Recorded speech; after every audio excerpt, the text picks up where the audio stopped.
দেখো আজকে আমরা পূর্ণবর্গ সংখ্যার বর্গমূল কী করে করতে হয় সেটা আজকে শিখব।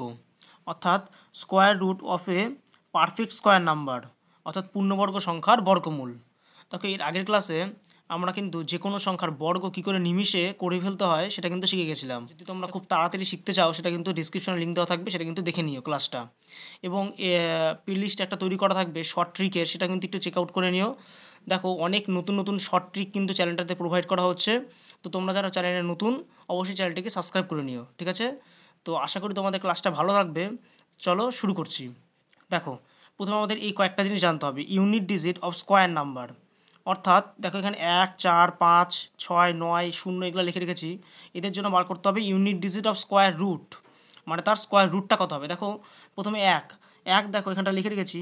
এক কার কার ক্ষেত্রে কার কার স্কোয়ার, এক হচ্ছে একটা একের স্কোয়ার। আবার এক কার ক্ষেত্রে আছে ইউনিট ডিজিট, কিন্তু লাস্টের সংখ্যা যদি দেখবো, লাস্ট দেখো এক আছে 81, লাস্টে কত আছে এক। আচ্ছা 81-র ক্ষেত্রেও দেখো লাস্টে এক, আর একের ক্ষেত্রে হচ্ছে এক আছেই। তার মানে এক কার কার ক্ষেত্রে আসছে, তাহলে এক আসছে একের ক্ষেত্রে, আর এক কার ক্ষেত্রে আসছে এক হচ্ছে 9-এর ক্ষেত্রে আসছে। তো এরকম করে আমরা 4-এর ক্ষেত্রে করি।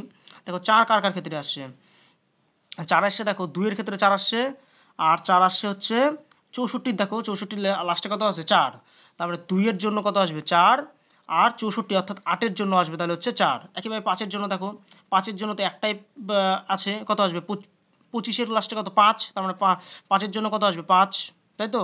6-এর দেখো 6 লাস্টে কার কার লাস্টে 6 আছে, দেখো 4 স্কোয়ার লাস্টে কত আছে 6, আর 6 স্কোয়ার লাস্টে কত আছে 6। তারপর 4 স্কোয়ার মানে কত, এখানে লিখবো তাহলে শুধু 4, আর 6 স্কোয়ার অর্থাৎ কত 6 শুধু, তাই তো। 9 কার কার শেষে আছে, 3-এর শেষে আছে 9, আর দেখো 7-এর শেষে কত 49, অর্থাৎ লাস্টে কত আছে 9, তারপরে 3,7, আর 0 শেষেই থাকবে শুধু, ঠিক আছে। শেষে 0 থাকলে পারে ওর জন্য স্কোয়ার রুটটা আমার কত বসবে, 0ই বসবে। দেখো এটা আমাদের বুঝতে তোমাদের একটু অসুবিধা হলো। দেখো এখন যদি একটা উদাহরণ নিয়ে করি তাহলে তোমাদের একটু বুঝতে সুবিধা হবে, তো মন দিয়ে একটু দেখো। দেখো প্রথমে একটা ধরো উদাহরণ নিচ্ছি, 6, 8, 8, 9, ঠিক আছে। দেখো এটা কী করে করব। দেখো আমরা কী করবো, প্রথমে শেষের দিক থেকে দুটো জোড়া মিলিয়ে নিব, ঠিক আছে। শেষের দিক থেকে দুটো জোড়া, তার মধ্যে যে ইউনিট ডিজিট আছে, তার মধ্যে যে ইউনিট, হ্যাঁ এককের সংখ্যা কত 9। এই 9 কার কার ক্ষেত্রে পেয়েছিলাম, দেখো 9 পেয়েছিলাম 3 আর 7-এর ক্ষেত্রে 9 পাই, তাই তো। 3 আর 7-এর ক্ষেত্রে 9 পাই, যে 3 এবং 7 এটা তীরচিহ্ন দিয়ে দুটো লিখে দিলাম, ঠিক আছে। তাহলে আমাদের প্রথম কাজ কি, শেষের দিক থেকে কি একটা জোড়া মেলানো, শেষের দিকে জোড়া মেলালাম, এবং তার যে শেষ সংখ্যাটা আমরা দেখব কি ইউনিট স্কোয়ার রুটগুলো কী হবে। দেখো 9 আছে, 9 ক্ষেত্রে কী হবে 3 এবং 7। আচ্ছা বর্গমূল কিন্তু একমাত্র পূর্ণবর্গ সংখ্যার ক্ষেত্রেই হবে, নাহলে কিন্তু মিলবে না, ঠিক আছে। দেখো এবার কি করব, তার আগের জোড়াটা, তার আগে যতগুলো সংখ্যা আছে পুরোপুরি একটা দাগ দেবো। হ্যাঁ পুরোপুরি কত 68 আছে। এবার 68-এর কাছাকাছি একটা পূর্ণবর্গ সংখ্যা খুঁজবো। দেখো 68-এর কাছাকাছি কী আছে, দেখো 7 স্কোয়ার কত হয় 49, 8 স্কোয়ার কত 64, 9 স্কোয়ার 81। দেখো 81 তো বড় হয়ে গেল, তাহলে 81 তো নেওয়া যায় না। দেখো প্লেন ভাগ যেরকম করে আমরা করি, তাহলে আমরা কী করবো 8 স্কোয়ারটা নেব। 8 স্কোয়ার মানে কত 64, তাহলে এখানে লিখে নিলাম 8 স্কোয়ার সমান সমান কত 64। তাহলে আমার 8 স্কোয়ার 64 নেওয়া মানে কি বলো তো, আমার 8 কিন্তু একটা, তাহলে আমার উত্তর হয়ে যাচ্ছে। তাহলে প্রথম পদ আমার কত হয়ে গেল, তাহলে 8 হয়ে গেল। এবার শেষে কত বসবে, 3 বসবে না 7 বসবে, এটা আমাদের জানতে হবে। সেটা আমরা তাহলে কী করে করবো, দেখো এটা করার একটা সহজ নিয়ম। তোমরা 68 উপরে কত ছিল যে 68-68-68-র জন্য আমরা কত বসিয়েছিলাম 64, তো 68-র জন্য আমরা কত বসিয়েছিলাম 64। এই দুটোর মধ্যে বিয়োগ করব, বিয়োগ করলে কত হচ্ছে 4। এই বিয়োগফল যদি যার আমরা বর্গ নিচ্ছি, কার বর্গ নিচ্ছি 8-এর বর্গ নিচ্ছি, তার থেকে যদি ছোট হয়, তার থেকে ছোট আসলো, তো দেখো 8 বড়, তার থেকে ছোট আসলো যার বিয়োগফলটা যদি ছোটো, তাহলে আমরা ছোটো সংখ্যাটা নেব। ছোটো সংখ্যা কত 3 আর 7-এর মধ্যে 3 ছোটো, তাহলে 3 হয়ে গেল। তাহলে এটা হচ্ছে তাহলে আমার অ্যান্সার, ঠিক আছে। দেখো সেম আর একটা অঙ্ক নিচ্ছি, তাহলে কিন্তু তোমরা আরও ভালোভাবে বুঝতে পারবে। দেখো 7, 5, 6, 9, দেখো একই রকম তোমরা যে কোনো পূর্ণবর্গ সংখ্যাতে করতে পারো, ঠিক আছে। দেখো একইভাবে 9-এর জন্য কী হবে বলো, 9-এর জন্য একইভাবে রকম কী লিখবো আমরা 3 এবং 7, 3 আর 7 লিখে দিলাম। এই যে 6, 9 একসাথে দুটো জোড়া করেছিলাম, ঠিক আছে। তার মধ্যে 9, এই 9-এর জন্য 3 এবং 7 লিখে নিলাম। এই যে ইউনিট স্কোয়ার রুট, ঠিক আছে 3 এবং 7। এবার তার ঠিক আগে যতগুলো সংখ্যা আছে, কত আছে 75-এর কাছাকাছি একটা স্কোয়ার নাম্বার আমরা খুঁজবো।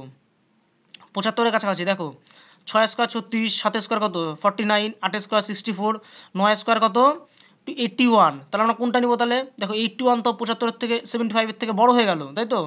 তাহলে 7 স্কোয়ার অর্থাৎ 7 স্কোয়ার কত 8 স্কোয়ার অর্থাৎ 8 স্কোয়ার 64 তাহলে নিব 8 স্কোয়ার 64 এটা তাহলে আমরা নিয়ে নিলাম। ঠিক আছে, আচ্ছা 8 স্কোয়ার নেওয়া মানে একটা কিন্তু তাহলে পদ আমার 8 হয়ে গেল।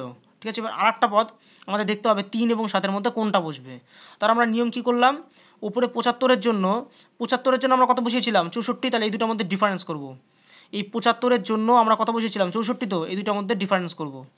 ডিফারেন্স করলে কত হচ্ছে, এদিকে 6 এদিকে 5 11, তাহলে 11টা কী হলো 8-এর থেকে কি 11টা হচ্ছে 8-এর থেকে কি বড় আসলো। তো যদি বড় আসে তাহলে আমরা কী করবো, বড় সংখ্যাটা নেব। বড় সংখ্যা কত 3 আর 7-এর মধ্যে 7 বড়, তাহলে অর্থাৎ 7 হয়ে যাচ্ছে তাহলে আমার অ্যান্সার।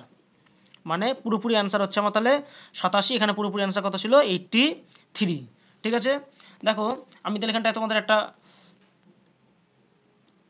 লিখে দিচ্ছি, ব্যাপারটা কি হচ্ছে তাহলে, যে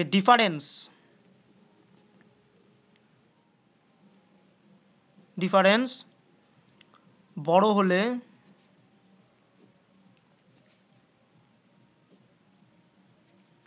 বড় ইউনিট ডিজিট এবং ছোট হলে ছোট ইউনিট ডিজিট নেব।